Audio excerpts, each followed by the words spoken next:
Какво става, хора, и добре дошли в моята схема как да се храниш по ресторанти, заведения, събития, семейни събирания и така нататък.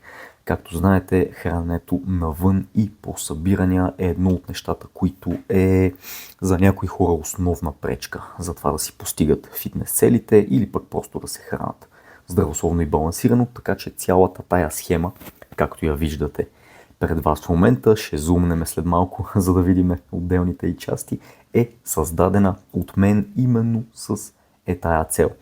Да ти дам конкретни методи, така че да можеш най-добре да си влезеш в фитнес целите, да се храниш сравнително здравословно и балансирано и едва ли не да можеш да живееш като човек, нали, като се опитваш да отслабваш или пък да градиш мускули, да нямаш чувството все едно живееш в затвор, не можеш да излизаш с приятели, не можеш да се виждаш с хора и така нататък, само защото си на режим, следиш си калориите или нещо такова. Надявам се това да ви е полезно. Сега ще минем вече и през отделните методи. Първо, малко обяснение за самата схема. Тук може да видите въпроси и отговори на тези въпроси, като всичко отцветено в лилаво са конкретни методи и тактики, които може да използвате, така че да си влезнете най-добре в фитнес целите и разбира се да се храните балансирано и здравословно. Също така, най-вероятно сте забелязали, че най-горе нещата са в зелено. Колкото повече слизаме надолу по схемата, преминава в жълто и оранжево. Това какво ще рече? Не, че зеленото е задължително хубаво, а оранжевото и червеното грешно, но колкото по-високо в схемата се намира тактиката или метода, който избереш, просто е по-вероятно този метод да ти набавя повече протеин, по-малко калории и в най-добрия случай никакъв алкохол или пък поне минимален. Като колкото по-надолу слизаме, не са задължително по-лоши методите или по-лоши решенията, просто най-вероятно да избереш някой от тях ще ти набавя по-малко протеин, повече калории и повече алкохол, което просто не е идеално, не е задължително грешно. Имайки това предвид, да се впуснем веднага в началото на схемата, как да се храниш навън.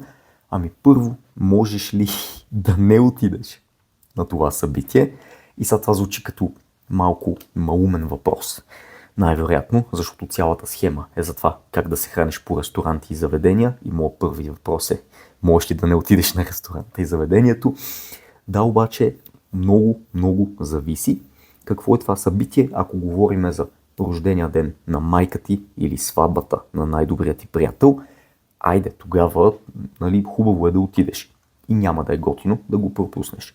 Особено ако тези неща се случват през няколко месеца, нищо не ти пречи да отидеш, да си хапнеш, да си пинеш и въпреки това да си постигаш целите в фитнеса и в здравето. Но, от друга страна, ако всеки четвъртък групата, с която излизаш, те канат на кръчма и това са хора, с които се виждаш буквално всеки ден и въпреки това излизате на заведение всяка седмица, това нещо, според мен, е събитие или събиране, което преспокойно можеш да пропуснеш. Никой изобщо няма да забележи, най-вероятно, че те няма, защото го правиш постоянно. Първо зависи от това колко е важно това събиране за теб. Второ, зависи от това колко често го правиш. Ако веднъж на 3, 4, 5 месеца излизаш по заведения или по кръчми, прави каквото искаш. Това е толкова рядко, че изобщо най-вероятно няма да ти попречи, най-вероятно дори няма да го усетиш. Няма да му усетиш влиянието на фитнес целите ти. От друга страна, ако го правиш прекалено често, най-вероятно няма нужда да ходиш на тези места като цяло. Имайки предвид, че все пак отидеш на това място, отиваш на ресторанта, отиваш на заведението, ще те разберат ли, ако не ядеш там? Отново, Стоян Андонов, задавайки малумните въпроси от 97-ма натам, но отново, ако отидеш на сватба, на рожден ден, нещо, което продължава 3, 4, 5, 6 часа, окей, най-вероятно ще ядеш, няма какво да правиш, нямаш кой знае какъв избор, но ако всяка седмица излизаш на кафе с приятел или приятелка и това кафе продължава 1 час, преспокойно купуваш си едно чисто кафе, купуваш си една водичка или пък не си купуваш нищо и изобщо все едно не си бил на заведение. В смисъл, по нищо това няма да те афектира, защото това, че си излезнал някъде, където се яде и се пие, не означава, че задължително и ти трябва да ядеш и да пиеш. А ако ще ядеш и ще пиеш, разбира се, в случая на кафенетата, взимаш си кафе, взимаш си вода, стига да е чисто кафето, даже няма нито една калория, така че изобщо няма да те спъне, няма да те спре. Та, в случая, че можеш да не ядеш там, просто се храниш по схемата, която си избрал, дали ще е режим, дали ще са следене на калории, дали ще е просто балансирано хранене, контрол на порциите и така нататък. Просто си се храниш през деня по схема, а на мястото или пиеш вода, или пиеш кафе, или пиеш газирани неща без калории и все едно не си стъпил там, защото реално не си приел никакви калории.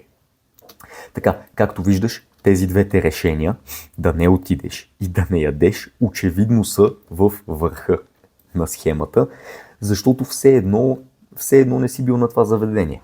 Ядеш си по обичайната схема, по обичайния начин. Но, първо, ако не е удачно да не ядеш или ако събитието е прекалено дълго, ясно, че ще ядеш. Ако вечерята е 3, 4, 5, 6 часа, тогава преминаваме на следващата стъпка. Има ли това заведение протеиново, фит или пък диетично меню? Защото напоследък, първо, за щастие, станаха много по-популярни тези неща. И много от големите заведения си направиха протеиново меню. Дали ще има 10 неща вътре, като на Хепито, или пък ще е цялото заведение, като на Arnold Fit Food, или пък просто ще има 2-3 рецепти. Ако изобщо има такова меню, тогава отново си много близко до перфектния вариант, защото просто избираш нещо с подобни калории и подобен протеин на храненето, което така или иначе си щял да ядеш в вечерята или там, в който период на деня се намира това събиране, избираш нещо с подобни калории и протеин и си златен. Ако, разбира се, там му пише калориите и протеина. Най-често на протеиновите менюта им пише калориите и протеина.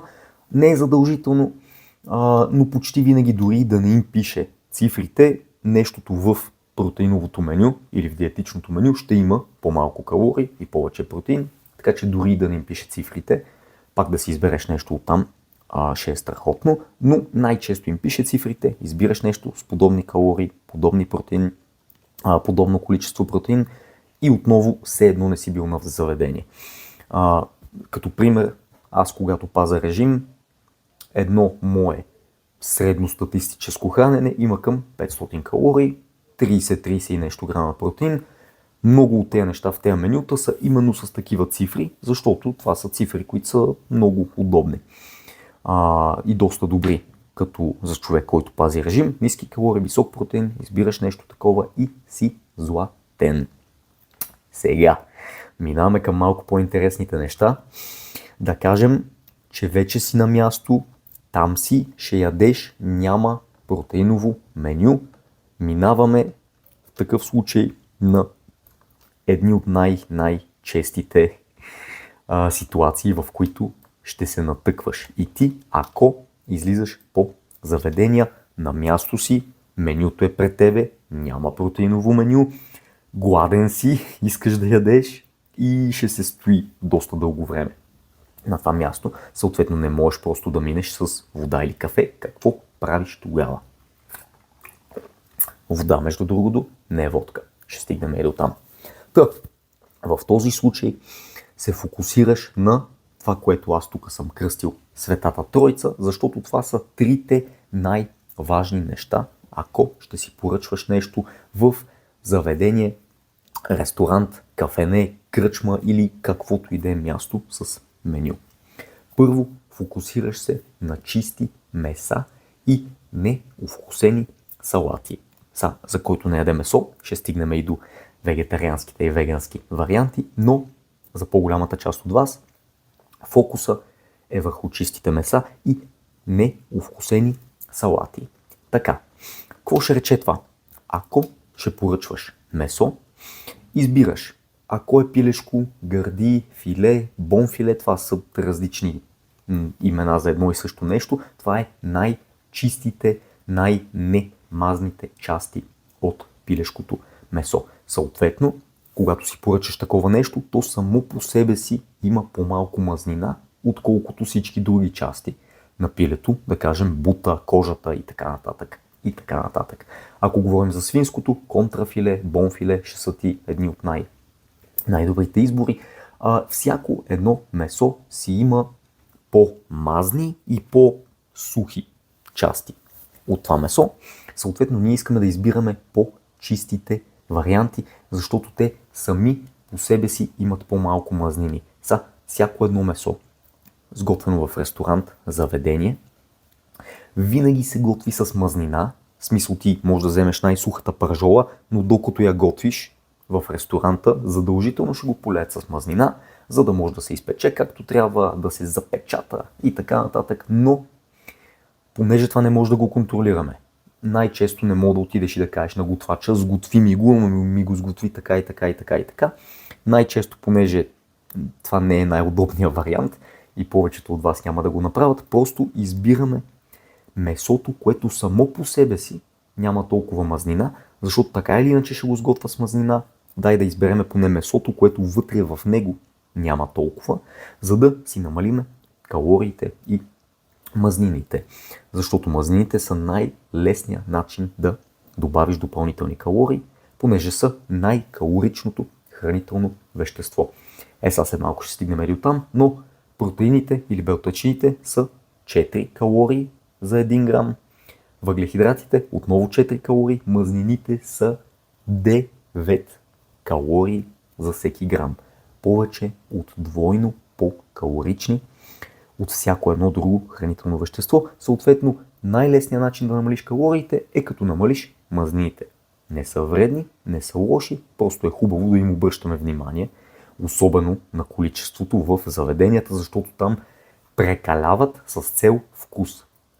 По заведенията най-важното им е нещата да са вкусни, така че хората да идат отново и отново, съответно най-често са мазни. Обаче ако искаме да си влизаме, ако имаме някакви конкретни фитнес цели, да се нацепиш, да имаш плочки, стегнати плосък корем и така нататък, каквито и да са ти целите, най-добрият вариант ще е да намалим калориите. Така че чисти меса и съответно невкусени салати. Салатите са другото нещо, което е много интересно, защото повечето хора с право мислят салатите като диетични хранения, хранения, които са перфектни за пазене на режим, за нацепване, влизане в форма и така нататък, защото първо полезни минерали и хранителни вещества, фибри, но ако не са овкусени. Ако са овкусени, една е такава шепа салатка, която сама по себе си е 50 калории на кръст, полееш ли я с малко зехтинче отгоре за вкус, съвсем спокойно от 50 калории може да стане на 500, което не е задължително лошо нещо. Обаче аз мога да ти дам една и съща купа салата, изглеждат по абсолютно един и същи начин, но едната е 200 калории, другата е 1200. Заради зехтина, заради сиренето, което някой е сложил, заради кашкавала, което някой е сложил, заради семките, които някой е поръсил за вкус, защото наистина е по-вкусно, но всяко едно от тези неща, което не е зеленчук, добавя страшно много калории.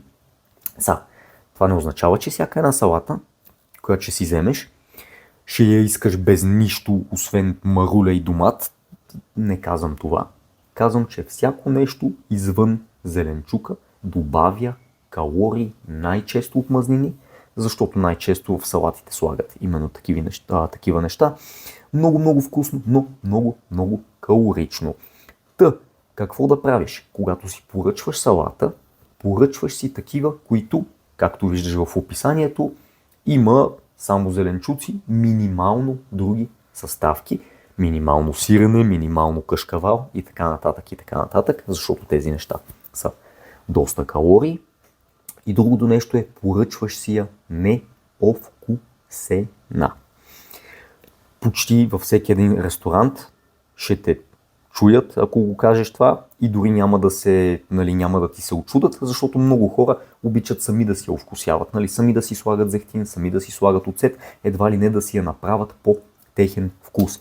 Така че това, че си поръчваш неовкусена салата, даже няма да накара никой да бъде не, какъв е то странен човек, тук си поръча вода с лимон и газирана вода и джинджифил. В смисъл, не ще ти донесат салатата само с съставките, просто няма те да са ти наляли 1 тон зехтин, а ти да си ги сложиш. Ти обаче препоръчително да не си го слагаш, а да я изядеш неовкусена. Сега, ако все пак искаш да ти е вкусно, искаш да ти е овкусено, искаш малко зехтин, няма проблем, съвсем спокойно, може да си сипеш зехтин в една лъжица и да си поръсиш салатата отгоре, може даже и 2 лъжици. Просто е хубаво да имаш предвид, че всяка една капка зехтин са допълнителни калории, така че просто го прави с мярка. 1 или 2 супени лъжици, аз бих казал, че е предостатъчно. Хем да ти овкуси салатата, хем да не се изхвърлиш, кой знае колко, от към калории. За сравнение, една супена лъжица зехтин, без да прелива, само до ръба на лъжицата, е около 120-150 калории, 2 лъжици са горе-долу 250 калории. Така че виждаш колко калории могат да се добавят, ако просто сипваш така на око. Първото нещо, чисти меса и неовкусени салати. Ако не ядеш месо или си взимаш вегански, вегетариански неща, бобовите култури, абсолютно никакъв проблем. Боб, леща, нахут, такива работи са страхотни. Просто се опитваш отново да не са овкусени и да има минимално други неща извън тях, които да ти добавят бонус калории. Но такива бобови култури, заедно с зеленчуци, стига да не са овкусени, са страхотни хранения и страхотни варианти, ако все пак ще си поръчваш нещо от ресторант. Второто и много важно нещо е без сосове. Защото сосовете, заедно с зехтина и мазнината, са един от главните начини да си набавиш бонус излишни калории. Защото сосовете почти винаги са мазни, почти винаги са много вкусни и най-често са много вкусни, защото са много мазни. Така. Първата стъпка, когато си поръчваш нещо, гледаш да няма сос. Ако си поръчваш свинско бонфиле с зеленчуци, гледаш отдолу в състава какво има. Ако пише свинско, домати, чушки и морков, супер, най-вероятно няма сос. Ако пише сметана, трюфел, гъби и така нататък, най-вероятно ще има 1 литър сметанов сос в цялото нещо. Съответно, това ще рече, че най-вероятно няма да си го поръчаш това нещо. Другото нещо, което може да направиш, е просто, ако си поръчваш нещо и не си сигурен, има ли сос, няма ли сос, може просто да питаш сервитьора това нещо, има ли сос, може ли да ми го донесеш без соса, може ли соса отделно да ми го донесеш. Това отново са много полезни въпроси, защото така ще можеш да елиминираш наполовина, ще намалиш калориите, като махнеш соса, и едновременно с това отново няма да си онзи странен фитнес човек, защото много хора просто не ги кефи това, което ядат, да плува в нещо, и изобщо няма да си странния човек, ако си вземеш нещо без сос. Така че може да питаш кое от тези неща е без сос, може да питаш това, което си харесал, дали е без сос, понеже сервитьорите ги разбират тези неща. И нещо, което забравих да кажа за чистите меса и за неовкусените салати, ако не си сигурен кое месо е най-чисто, ако не си сигурен какво има в дадена салата или пък не го пише в състава, просто попитай. Ако си човек, като мен, малко по-навътре в фитнес сферите, много често ти ще знаеш, като четеш списъка с всички меса, ти ще знаеш кое е най-чистото, веднага ще си избереш пилешкото филе, свинското контрафиле и така нататък. Но ако не си толкова сигурен, просто питай сервитьора, кое ти е най-чистото месо, най-малко мазното месо или пък просто кажи най-сухото, нали, бяло месо. Дори сервитьор с абсолютно нулев опит ще те разбере какво имаш предвид, защото всеки човек, който дори представа си няма за нищо, фитнес, калории и така нататък, знае кое месо е най-сочно, най-мазно, знае кое месо е, нали, най-сухо. Най-често пилешките гърди са това, което се приема за най-сухо, така че и сервитьора с най-малко опит ще може да ти го каже това нещо, а ще се очудиш колко сервитьори имат много опит и като им кажеш най-чисто или най-малко мазно, веднага ще ти кажат: оп, ето го, номер 8, това нещо ти е перфектното фитнес хранене.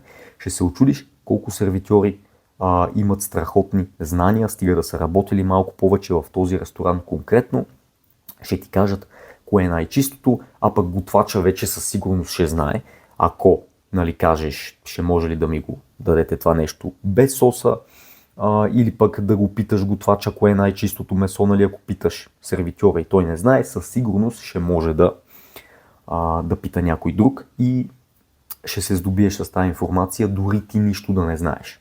Малко повече като придобиеш опит, ще започнеш да ги разбираш и ти и няма да има даже нужда да питаш, но това е много важна точка. Ако не знаеш нещо, просто попитай. Тези хора имат опит, повечето от тях го работят от години, така че ще ги знаят тези неща. Последното нещо от Светата Троица: без никакъв алкохол или поне да е силно ограничен. От гледна точка на безопасността, на здравословния начин на хранене, алкохола като цяло е нещо, което няма безопасно количество. Ако някой ти казва: една чаша вино на ден, една биричка, това е дезинфекция, даже по едно на ден е полезно, няма такова нещо. Няма безопасно количество алкохол. И аз от време на време пия, не е като да пинеш една чашка и изведнъж да почваш да се разболяваш. От каквито заболявания ти дойдат на ума, не е такъв случая, просто масата от научни проучвания показва, че няма безопасно количество. Пинеш ли една глътка, вече започва лека по лека да се вдига риска от различни сърдечно-съдови заболявания, ракове от различен тип и така нататък и така нататък. Това не означава отново, че ще умреш, а просто, че е хубаво идеалният случай да е никакъв алкохола, но понеже много хора не че няма да се съгласат с това нещо, просто не са готови да го направят, поне да е минимален или силно ограничен. От гледна точка на безопасното количество, ако наистина те интересува, ще продължим след това и за чисто фитнес нещата спокойно. Едно питие на седмица, което се равнява на или на една бира, или на едно малко 50 мл твърд алкохол. Това до голяма степен означава, че ако приемаш едно питие на седмица, за цялата седмица по една бира, до голяма степен риска ще е минимален. Няма да е нулев, няма да е същото, все едно да не пиеш изобщо, но ще е минимален. Едва ли не е незначително ще ти се вдигне риска, така че с толкова евентуално би могъл да се измъкнеш. Отново, идеалният вариант без никакъв, но ако ще пиеш, да е ограничено. Така, да продължиме все пак с фитнес частта, защото, както казах, дори аз като фитнес треньор от време на време, като има повод, и аз се случва да пия. Това не означава, че тук казвам не дей да пиеш изобщо, защото и аз го правя, но гледам да правя именно това за седмицата, най-много едно питие. Продължаваме с фитнес частта, защото алкохола е 7 калории на грам. Както казахме по-рано, протеина е 4, въглехидрата е 4 калории за всеки 1 грам, нали, въглехидрат. Мазнините, за 1 грам мазнини имаме 9 калории, алкохола е 7 калории, което е доста калорично и много хора това нещо не го знаят. Аз лично допреди 1-2 години не знаех, че всъщност има конкретни калории за алкохола специално, но това означава, че 7 грама чист, така да че 1 грам чист алкохол има 7 калории. Сега никой не пие чист алкохол. Ако пиеш, да кажем, 50 мл едно малко, това нещо се равнява на 120-150 калории, заради процента, нали, то най-често са 35-40% алкохол, което означава, че 100 мл ще има около 250-300 калории, същите калории, които има в една средностатистическа бира, половин литър. Първо, това е много важно да си го знаеш, че алкохола има калории, дори да го пиеш без нищо, дори да пиеш чист алкохол. Но второто нещо, което е може би още по-важно, че пиенето най-често върви с ядене. Никой не сяда просто да пие. Най-често човек като пие, мези. Най-често като човек яде салата, не може салата без ракия и обратното. Съответно, пиенето върви с ядене. Малко повече като напреднеш, нетрезвото състояние също върви до повече хранене, защото човек му се вдига апетита по-често, когато пие. И от тази гледна точка, дори да беше полезно, пак не е най-добрият избор, когато имаш конкретни фитнес цели, защото не само самия той по себе си има калории, но и когато пиеш, най-често ядеш повече. Съответно, не е най-добрият вариант. Най-добрият вариант е, когато пиеш, да се фокусираш на вода, не подсладени напитки, газирани неща без калории, кола без захар, спрайт без захар и така нататък, кафе, чай. Всичко от този сорт ще бъде най-добрият вариант. Разбира се, ако пиеш алкохол, да е силно ограничен. Дали ще е чист, дали ще е бира, по възможност да не е коктейл, защото коктейла, освен алкохола, има много други калории, най-често от захар. Така че това е може би най-лошия вариант, защото извън алкохола има и много други излишни калории. Това беше Светата Троица. Това са нещата, които най-много ще ти помогнат в най-голяма част от случаите, когато излизаш да се храниш навън. Чисти меса, неовкусени салати, без сосове, без алкохол или поне силно ограничен алкохол. Една вметка за алкохола, нещо, което забравих. Тея не има безалкохолна бира, има даже джин или водка без алкохол, така че ако искаш хем да се кефиш на вкуса, което някои хора се кефят на вкуса, хем да избягаш от алкохола, има и такива варианти. Добре, какво правим обаче? Ако четейки тези неща, минавайки през всичките тези предишни методи, в главата ти изниква тая мисъл: не бе, човек, решил съм да се направя на свиня. Ебал съм ти методите и поръчванията и тук това ще моля ми го направиш без сос. Излезнал си и просто решаваш, че искаш да ядеш и да изпиеш всичко на света. Добре, тогава в този случай преминаваме към не толкова Святата Троица, която, както можеш да видиш, е на дъното на схемата, което не означава, че тук нещата са лоши избори или пък грешни. Означава просто, че най-вероятно ще ти набавят по-малко протеин, повече калории и доста повече алкохол, не дай си Боже, от нещата, които са по-нагоре в схемата. Отново, това са си, понеже са отцветени в лилаво, както всеки един друг метод, това са си методи, с които да се доближиш до фитнес целите си, просто не са най-добрите. Няма гаранция, че ще имаш най-добрите резултати, след като са на дъното на схемата, но въпреки това са в схемата. И сега ще минеме през тях и какво точно представлява и тя. Първо, окей, решил си да ядеш, решил си да правиш каквото си искаш, какво да направиш въпреки това, че да се доближиш максимално до фитнес целите си.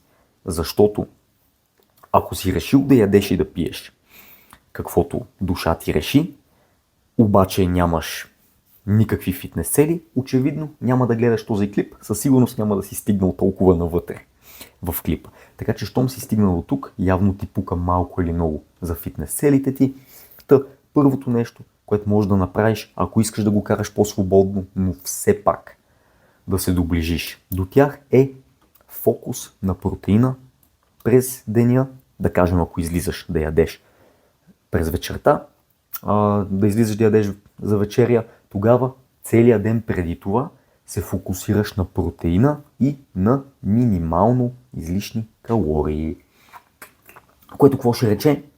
Това ще рече всичките ти обичайни хранения, които ядеш през деня, но с минимални мазнини и въглехидрати, за да градиш запас за вечерята. Какво имам предвид по запас? Да приемаш по-малко калории, отколкото по принцип приемаш, за да може да си изградиш някакъв краткосрочен дефицит, така че вечерта, като изядеш повече калории, част от тези калории да се нулират. Това имам предвид под запас. Вечерята вече, живи и здрави, правиш каквото си искаш, ако си изградил достатъчно голям запас през деня, това би минимизирало щетата, която така или иначе ще си нанесеш. Какво ще рече това? Ако за обяд имаш месо, картофи, салата и една филийка хляб, махаш картофите, махаш филийката хляб и ядеш само месо и салата, по възможност неовкусена, разбира се. Или пък ако ще ядеш въглехидратите, просто си слагаш много малка част от тези, които така или иначе си щял да ядеш. Така порция с горе-долу 600 калории може да стане такава с 400 или пък с 300, много по-малко от тези, които по принцип си щял да изядеш. Това е запаса от калории, но е хубаво да не пропускаш протеина. Все пак си ядеш месото, защото протеина те засища, протеина се грижи за мускулите ти, така че ти като си изядеш същата порция, без въглехидратите и мазнините до голяма степен, но си набавиш все пак протеина, все пак ще се заситиш, но едновременно с това ще си градиш запас за вечерята. Второто нещо, правиш същото в следващия ден. Нали, това го направихме в предишния ден, преди вечерята. Вечерята правиш каквото правиш, живи и здрави. И на следващия ден обаче можеш да направиш същото, ако си прекалил. Нали, ако не си прекалил, живи и здрави, продължаваш си по схемата, ядеш си нормално, все едно нищо не се е случило. Но ако наистина си прекалил предишната вечер, просто и в следващия ден намаляваш малко калориите, намаляваш въглехидрати и мазнини и си запазваш протеина. Добрата новина е, че повечето пъти това нещо става от само себе си. Случвало ти се да се освиниш някоя вечер, да се наядеш, да се напиеш и на следващия ден да не ти си яде кой знае колко. Разбира се, закусваш там, обядваш, вечеряш, ама порциите ти са мънички, което е естествена реакция на организма, защото си предобрил следващата вечер, тялото ти е в един краткосрочен излишък на калории, следователно ти намалява глада. Това нещо понякога става от само себе си, дори да не стане, не е задължително да го правиш, но би ти дал още повече запас от калории, така че да минимизираш, даже и да нулираш щетата, ако е била значителна, нали, ако си прекалил вечерята. Тук е една скоба, това нещо не е задължително.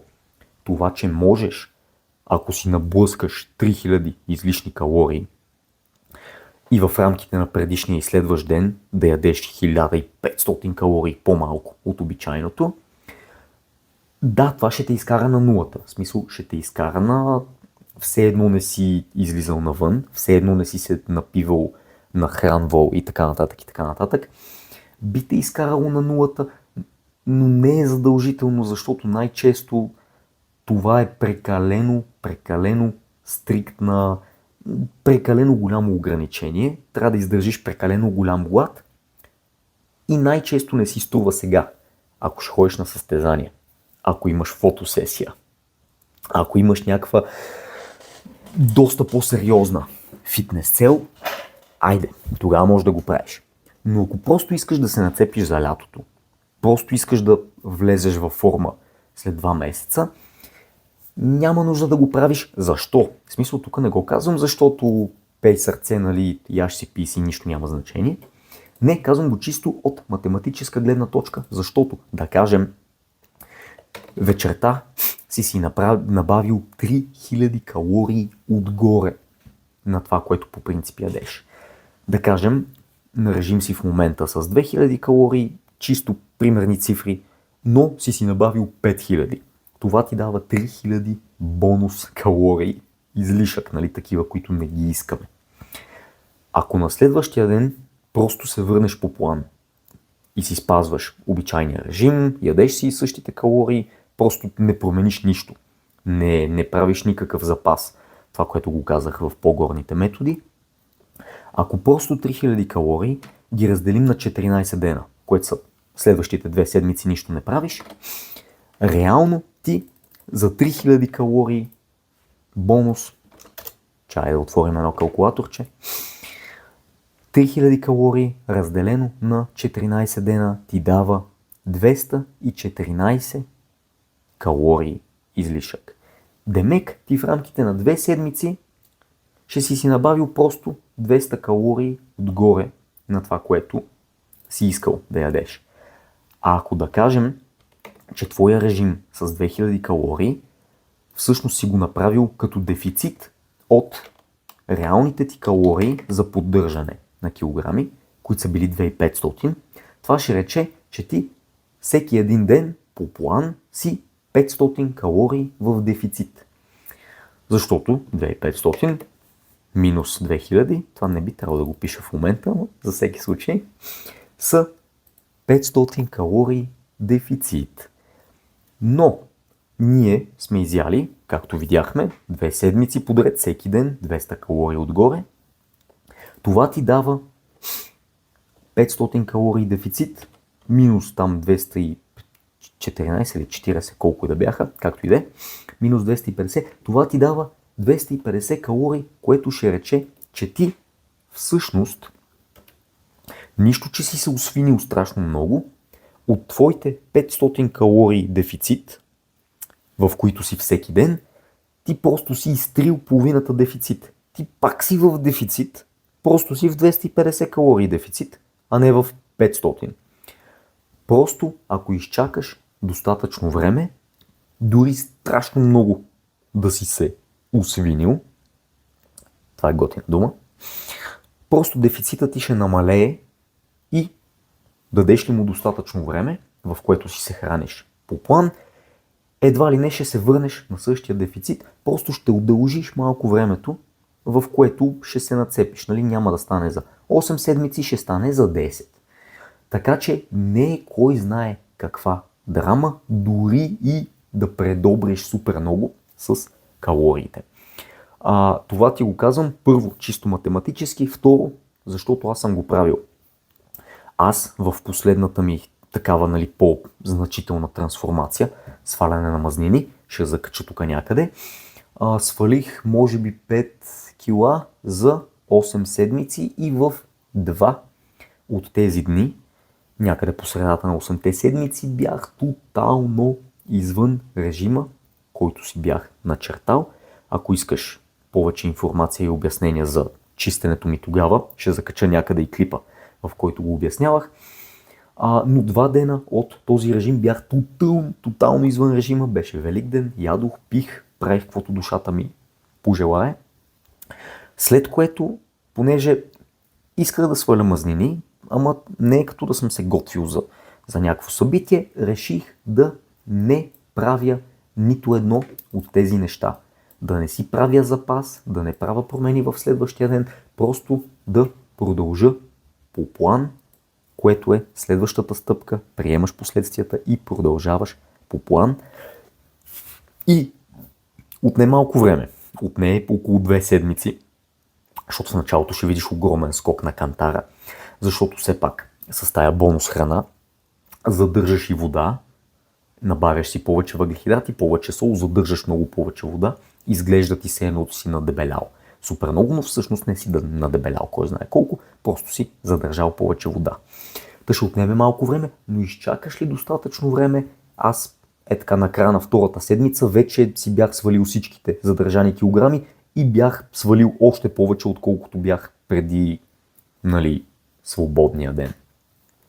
Така че тези неща са хубави да ги знаеш, че могат да се правят. Това с запаса, с протеина и минималните калории през деня.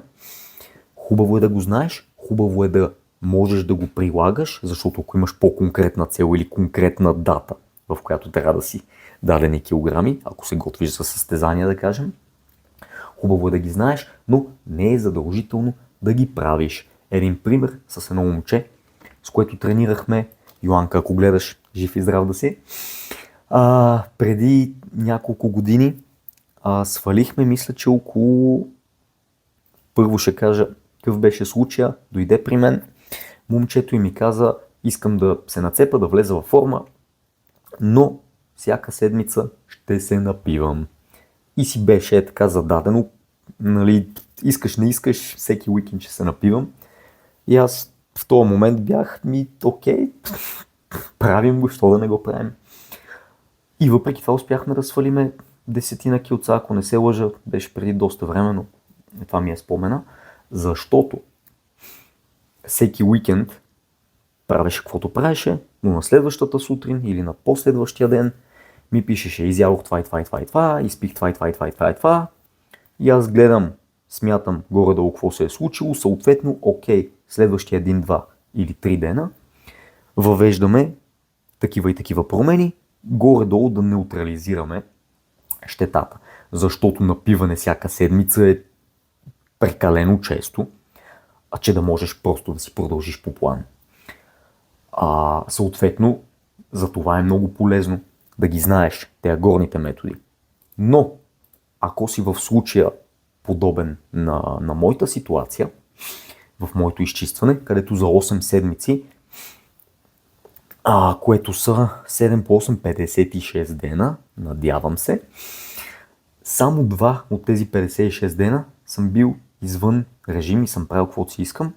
Следователно, за моя случай, след като е било достатъчно рядко, аз нямаше нужда да правя кой знае какви корекции, просто си продължих по план и резултатите си дойдоха, защото така или иначе си бях попаднал в дефицит. Това, че съм си добавил доста калории, не ми изтрива прогреса, просто ще ми отнеме малко време да се върна в дефицит. Какво имам предвид? Накратко, под приемаш последствията и продължаваш по план, имаш предвид, че все пак си в дъното на схемата, съответно няма да са ти идеални резултатите, но стига да си окей с това, продължаваш по план на следващия ден, защото това е най-доброто нещо, имайки предвид ситуацията, в която си, което можеш да направиш. Огромна част от хората, които се опитват да отслабнат, да се нацепат, да влезат във форма и така нататък, не се провалят, защото излизат да изядат една пица или кой знае какво, не се провалят заради това, а се провалят, защото след като са излезнали извън режима, или извън калориите, или извън схемата на хранене, която са си избрали, след като излезнат от това, решават, че това е нещо фатално, решават, че всичко се обърка, отиде режима и така нататък. Аз за какво да го продължавам да го спазвам? Аз така сега пък като не се храна перфектно, защо пък да тренирам? Бал съм у майката. И се отказват изцяло. Това, което ги спира, е именно факта, че не са продължили по план на следващия ден и са действали под претекста на фалшивия перфекционизъм, който те кара да правиш нещо. Ако си гледал такива клипчета на мене, защото съм фитнес треньор и защото съм в тези сфери, постоянно ми излизат. в Инстаграм, защото такъв ми е алгоритъма. Надявам се някой от вас да го е виждал. Но има такива клипчета. Човек седи и си сипва сок, без да иска полива една капка навън. Вижда, че се е полял с една капка, съответно почва да полива цялата маса. Без да иска си сипва кетчуп там на каквото си го сипва, без да иска си отцапва малко ръката, вижда го и почва да се шурти целия с кетчуп. Това е буквално едно към едно каквото правиш, ако излезеш малко от план и кажеш, бал съм у майката, нали, зарязвам всичко. Излезнал си от план, няма никакъв проблем, ако се върнеш и останеш достатъчно дълго време, не само ще се нулира щетата, ми даже все едно не си излизал от план. Толкова ще се върнеш отново в пътя, по който си начертал. Просто, ако не се отказваш, адаптираш се спрямо това, което си направил и си продължаваш по план. Огромната част от провалите, бих казал, на хората, които аз тренирам, както и хората като цяло, нали, в световен мащаб, които се опитват да влизат във форма, се провалят просто защото си мислят, че едно краткосрочно нещо такова, една такава спънка всъщност е провал, а не е просто спънка и съответно се отказват от опитите си изобщо.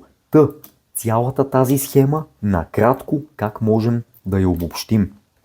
Как да се храниш по заведения, ресторанти, сватби, събития и така нататък. Поред на номерата може просто да не отидеш. Вариант е, ако не трябва да отидеш, ако никой няма да страда, ако не те види, ако това са събирания, които правиш прекалено често, може просто да не отидеш. Второ, може да не ядеш, а само да пиеш за кафенета и излизания с приятелки за брънч. Това е перфектно, защото никой не те кара да ядеш. Реално.